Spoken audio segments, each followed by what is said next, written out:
told me a little bit about your childhood. You started off. You said you lived in a single mother home. You lived in a rough neighborhood where everybody was into it. And what was the age you really started getting in trouble? 11, 12, shoplifting. Yeah. Back then we had newspaper machines, Okay. soda machines, Knocking off. Yeah. knocking them off. That's old school. That's old school, dude. Yep, going to the store, getting your candy bars, your down later, selling them at school, making your cinnamon toothpicks from the stuff you steal from Winn-Dixie to hustle up more money for pencils and paper and erasers that you didn't have. You know? We didn't have that. And there's no way my mother to get it, so we got it on our own. Thank God back then the honest way was the money back bottles, if you remember how old school. Yeah, absolutely. So that was the legal way, which we did plenty of that as well, but you're never content. You always want more. You want to have that normal life that you just feel is unachievable. And when you're doing that, for that brief moment, you feel like you're there. Yeah. I've got all these now and laters. I'm selling them at school. I've got this money. I'm just like them now. But in reality, you're not. You go home to an empty house. Your mother works 2 jobs. You're running the streets all day and night, getting into trouble, hanging out with the wrong people. Happens easy. No supervision. Got 4 people in a duplex, not much bigger than this little room. Yeah. So, it puts you in a bad place, dude. Makes you feel like I said earlier, it feels like you're capped off already. You don't have those opportunities. How's your mom going to put you through college? Yeah. How's your mom going to make sure you got more than 1 pair of shoes? How are you going to have those clothes that guy has that, he gets to girls, We're hand-me-downs from our cousins. And that's how we got clothes. We didn't have any of our own. We were all hand-me-downs. So it was rough. So, we were stealing, lying, cheating. Nothing against my mother. She beat the tarnation out of us. Trust me. She'd grab you up, beat tarnation out of you. She got tired of it. So when it got real bad, at 16 and 17, I think I was 16. I just gotten her driver's license. 17 maybe. She got tired of it and just said, hey, you're on your own, buddy. And then I just went wide open with the big dogs. I started doing big boy stuff. And it took, 16 to 18 and a half for the law to finally catch up. I was out on bond 3 different places. I had warrants from other states. I was violation of probation. I mean, it was just this big stack, of just what am I going to do next that's going to end my life. I'm capped. I had a mentality that I'm capped. I'm going to be in an institution my whole life. I'd already decided that, I decided it was going to happen. So, but thank God, like I said, thank God, and my mother, and all the preaching and the good talks that we had, I realized that, humble life is a good life, I was working on the roof. I was a roofer, tearing off, putting on 7 days a week, taught me a lot. Taught me a lot about humility, but it also taught me about, work for reward, which is where we all need to be, because you can come out of it, and I'm here to tell you that I'm living proof that I came out of it. I was a roofer. I was a nobody. Didn't care for me. Nobody cared for me. I didn't have a bunch of friends or anything. $500 car again, and basically just self-educated myself on what I really wanted to do and what I felt like was going to get me to where I wanted to be. And I always liked cars, and I always liked hot rods, and I always wanted to be that. So I really took it upon myself to stay clear of the people, stay clear of the patterns, be consistent. Rule 1. Yeah. You want to succeed? Consistency, rule number 1. If you're consistent at it, it will pass and you will make it. So basically, once I, figured out that I wanted to do with the cars, I was actually working on vehicles at the roofing shop. So I had a little toolbox I had bought on a little roller cart. On the spare time, I would fix their vehicles and work on their work trucks and their mud trucks because they all had it. I was still a nobody. But, at the end of it all, I found somebody here in town that sent me to school. He actually knew my history. He knew who I was, and he still was willing to take me in. He put me through ASC certification, and I got certified in 2002 to 2005. And ever since then, my pay went from a $30,000 a year, just making it back then, to where normal people live, $60,000, $70,000 were normal stuff. So now I could buy the car that I wanted. I could build that thing that I used to steal parts for. I could build it. Yeah. And that was kind of empowering. It made me feel like the cap was lifted, because here I am, you can even ask Nick, 10, 12 years ago, here I am driving around the car that everybody's looking at. Everybody's checking this car out. Everybody's like, hey man, that's rad, that's cool, nice car. This is where I wanted to be when I was robbing, stealing, and I had obtained it through the correct channel. And it really meant a lot. And I just kept going. You can ask Nick again. I just car after car after car after car. I must own 100 cars since 2010. It must be 100. Nick's probably seen 75 of them. 20 of them were his. But I was finally there, and I had that little mishap. Kind of took me down a notch. But since then, I've become a very firm believer in God. We always went to church when we were kids anyway, but it really hit when I was grown. When I hit that point, I realized that he does affect your life, and he's there. He's watching out for you. So don't stop. Don't stop because of the speed bumps. Don't stop when somebody knocks you down. Don't stop when somebody says something hateful to you. Just keep going. They're not there. You'll be moving so fast that they're not around. Yeah. So I try to stick to that, and it's worked fairly well, except for the little hiccup I had. But the notch that it took me down, I'm in the process of reaching the climax, the peak, what do you say, the top of the mountain. I'm about there. I've been here with Chris for about 3 years now, and am I living as well as I was before my hiccup? Probably not, but am I still doing the consistency thing, the honesty thing, keeping empowering people around me and supporting people around me? These guys that rely on me. They rely on me, good job, well done, let's move further, let's go stronger, and let's go harder. So now people rely on me. So for me to ever go back to that, I would be taking down more than just me. I would be taking down this business. I would be taking down everybody that works for me. So I have like a high stature to kind of uphold. And at the same time, I'm holding that, and I'm still trying to get to that top. So I'm almost there. I'm 48, I'll be 50 here real soon. So I'm running out of time. So I'm really hoping that this is the last bump, Obviously don't make any stupid mistakes. Stay away from the police. But there are two things that I really think about. Have you ever heard the tagline, turning adversity into advantage? Of course. You talk about growing up and not being able to afford the nice car, not being able to do anything, so you got to buy the crap car that you have to work on. And there you learn these skills that you turn into your business, that you turn into your profession. It gives you the position to work from. The other thing is, you said that Richard, who's a guy we both know, is the reason that you're here. And the reason Richard feels like he owes you so much is because when he had nothing, when he was in a bad spot, you were the only one to reach in and help him rebuild the motor in his car because he didn't have a way to get around. And then he turned around and was able to not just repay the favor, but say, hey, I care about you and I want to give you a different place in life.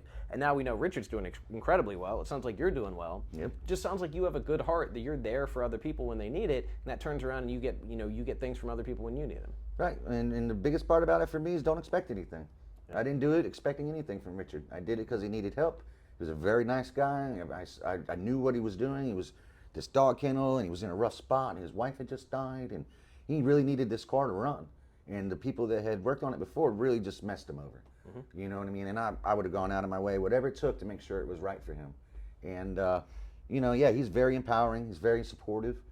He's a brother type person, and he'll ride it out with you. He'll be there to the end if you need him.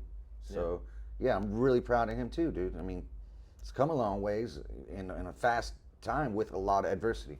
He took the adversity and took it and made it into an advantage. Yeah. He has overcome quite a few hurdles, quite a few. But, he's empowered Nick. He supports Nick. Nick supports him too. We're all in this family type deal. Anybody needs something, we're there. Don't expect anything in return. Yeah. It's just all about brotherly love right now, and watching everybody succeed. Richard loves it, dude.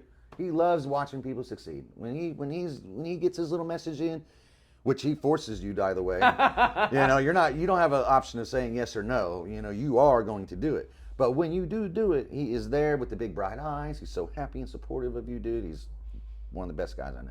I mean, and that's what I love seeing. You said one of your number one things is you want to stick around the winners. You want to stick around people who are doing well. You've got this whole community of formerly incarcerated people who are making sure each other have jobs. You're fixing each other's cars. You're making sure everybody's okay. And I don't see a lot of people in the wider world doing that. I don't see a lot of people feeling that sense of community or that sense of brotherhood. So what you found sounds like it's invaluable. There's no animosity between us. We're all from the same clan.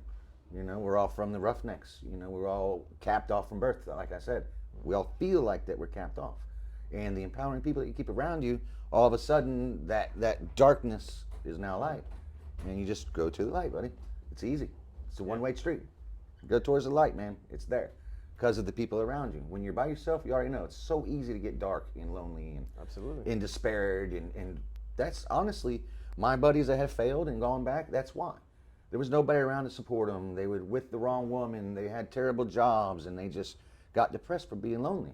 So by all of us staying together, and having this camaraderie, dude, we're not going to leave anybody behind. And that's what's wrong with the world, is the pictures that you see on Facebook, the memes. You got the guy with the median in his front yard. This guy just cuts his. and then leave this guy's just to go raggedy, let your neighbor die type of thing. And that's what's wrong with the world. Nobody wants to see anybody else succeed. They just want to step on your head to get to the next level. Yeah.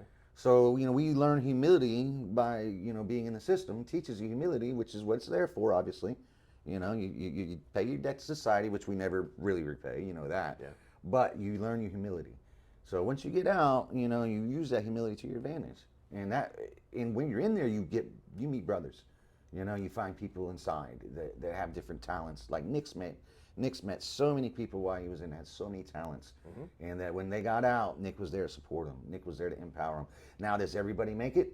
They do not. But do we stop trying? No, because there's people that haven't stopped trying, they didn't stop trying for me. Yeah. Like I say, Rich is one of them. He could have just dusted me off like I'm just nobody. He didn't. He saw something in me, and I appreciated that. And I saw a friend in him. Yeah. So, we clicked. And Nick's there. We have this camaraderie, and we treat them all like we're locked up together right now in life. Mm-hmm. But we're not going to leave anybody behind.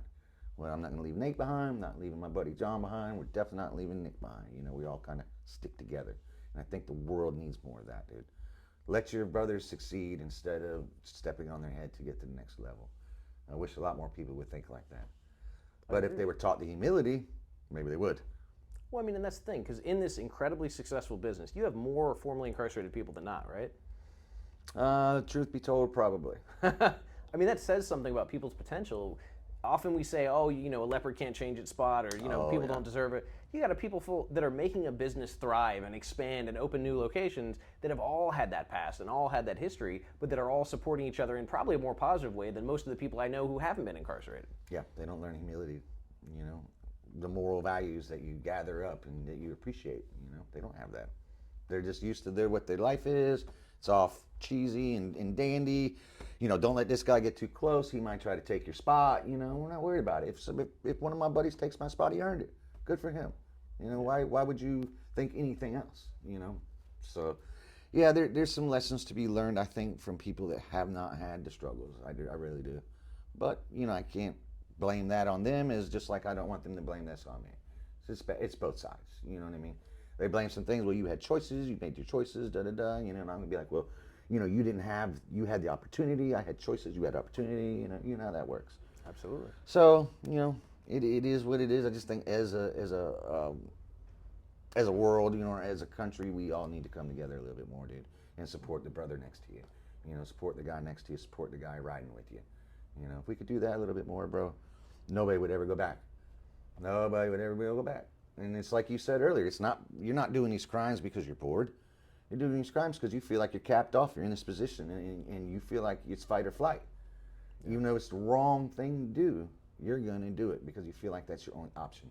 And it's up to people like you, Nick, Rich, Nate, John, people around you to be the light, to tell you, no, dude, there is another way.